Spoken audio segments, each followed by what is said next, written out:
Meaning of gunboat.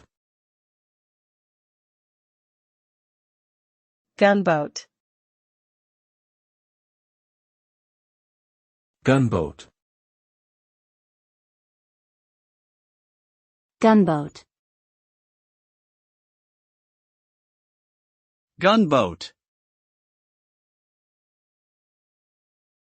The term gunboat refers to a small steam-powered vessel armed with guns, which was used primarily for military purposes in the 19th century. These boats were often employed in colonial expansion and in imposing trade terms on foreign nations. Gunboats were seen as a symbol of imperialism and aggression by many countries. They played a significant role in naval warfare during the 19th and early 20th centuries, and were frequently used to project military power around the world. Today, the term gunboat diplomacy serves as a reminder of the controversial practices of imperial powers during this era.